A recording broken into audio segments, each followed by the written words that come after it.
नमस्कार, मैं दिनेश कुमार सोनी, सहायक आचार्य हिंदी विभाग, राजकीय महाविद्यालय सिरोही। आज हम बात करेंगे रस सिद्धांत पर। काव्य शास्त्र का महत्वपूर्ण अंग रस है और इसका क्या महत्व है साहित्य में, इस पर हम बात करेंगे। सबसे पहले हम जानते हैं कि रस किसे कहते हैं।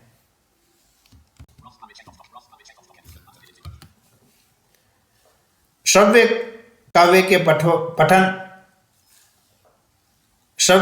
पठन अथवा श्रव्य एवं दृश्य काव्य के दर्शन तथा श्रवण से जो आनंद प्राप्त होता है उसे हम रस कहते हैं।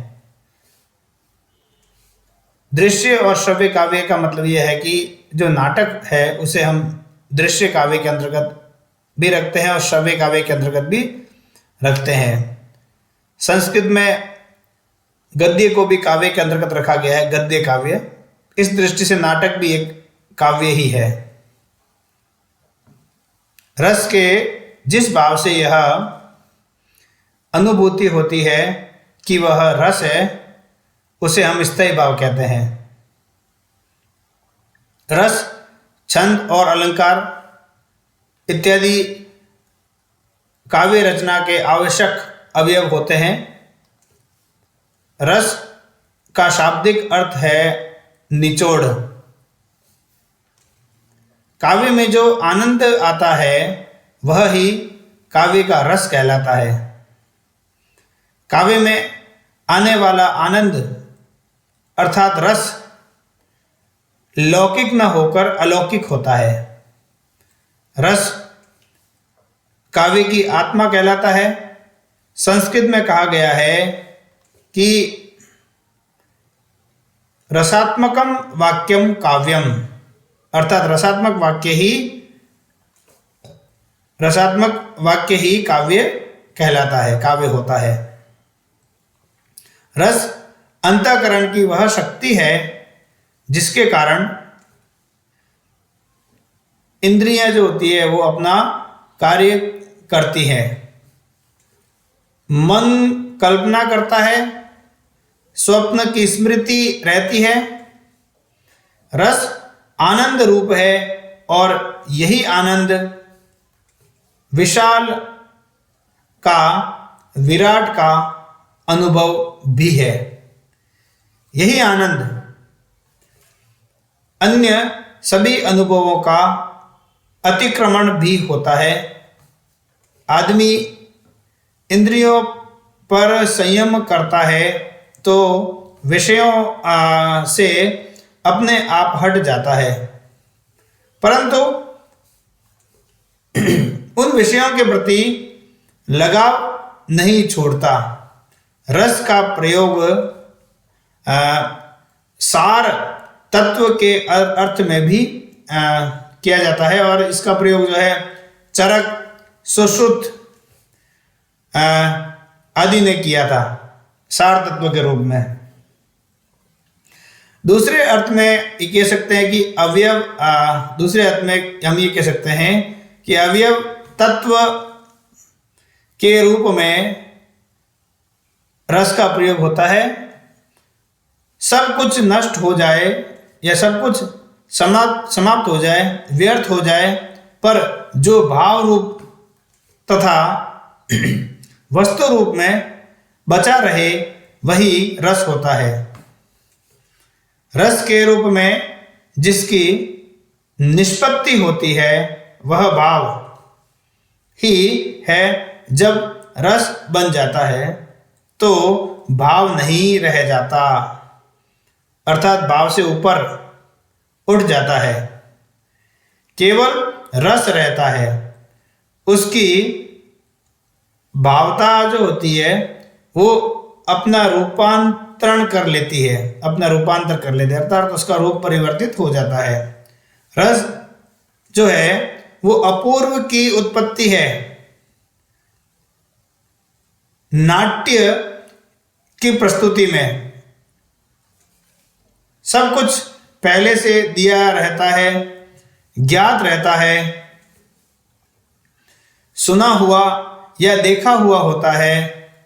इसके बावजूद कुछ नया अनुभव मिलता है, वह जो है अनुभव दूसरे अनुभवों को पीछे छोड़ देता है।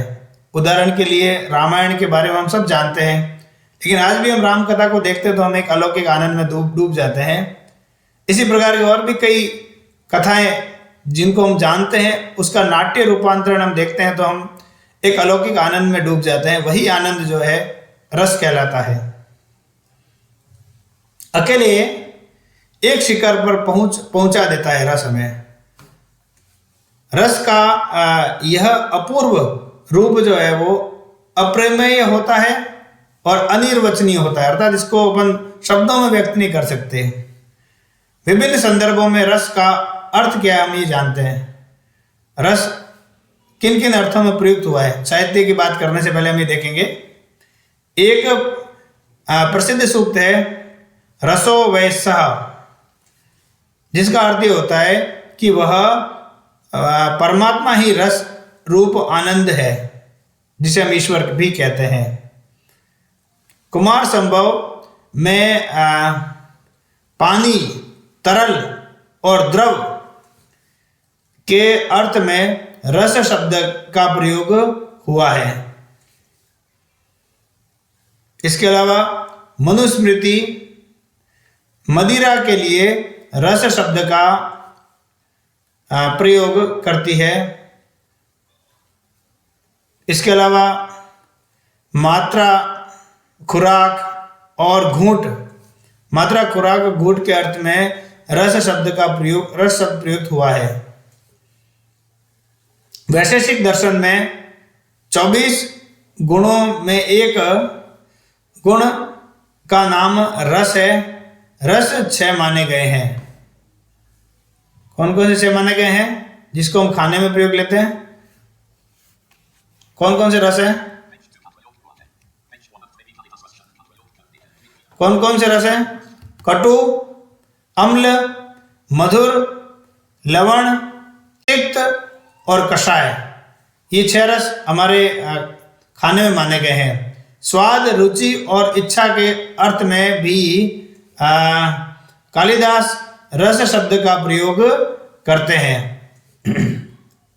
प्रेम की अनुभूति के लिए कुमार संभव, जो कालिदास जी का महाकाव्य है, में रस शब्द का प्रयोग हुआ है। इसके अलावा रघुवंश जो महाकाव्य है उनका, इसमें आनंद और प्रसन्नता के अर्थ में रस शब्द का प्रयोग हुआ है, ये काम में लिया गया है। काव्य शास्त्र में हम कह सकते हैं कि किसी कविता की भाव भूमि को रस कहते हैं। काव्य शास्त्र में किसी कविता की जो भाव भूमि है वो रस है। रसपूर्ण वाक्य को काव्य कहते हैं। वाक्यम रसात्मकम काव्यम, जैसा कि हमने पहले भी पढ़ा। भर्तृहरि सार, तत्व और सर्वोत्तम भाग के अर्थ में रस शब्द का प्रयोग करते हैं। इसके अलावा आयुर्वेद में जो है शरीर के संघटक तत्वों के लिए रस शब्द प्रयुक्त हुआ है। यानी ये शब्द बहुत व्यापक है। सारी बातें करने का तात्पर्य यह है कि बहुत ही व्यापक शब्द है रस। सप्त धातुओं को भी रस कहते हैं। पारे को, जो पारा है उसको रसेश्वर अथवा रसराज कहा जाता है। पारसमणि को रस रत्न कहते हैं।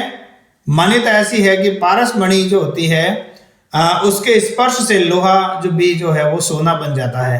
कहने का मतलब रस जो है वो, उसको रसेश्वर कहते हैं, रसों का स्वामी रसेश्वर। रसज्ञता को रसग्रह कहा जाता है, ये भी महत्वपूर्ण है। और उत्तर रामचरित, जिसको भवभूति ने लिखा था, उत्तर रामचरित संस्कृत की कृति है। उत्तर रामचरित में इसके लिए रसज्ञ शब्द प्रयुक्त हुआ है। भर्तृहरि काव्य मर्मज्ञ को रस सिद्ध कहते हैं।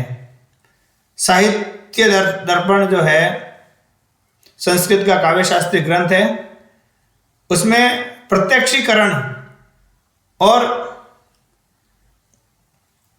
इसके अलावा गुणागुण विवेचना के अर्थ में, गुण अवगुण की जो विवेचना होती है उसके अर्थ में रस परीक्षा शब्द का प्रयोग हुआ है।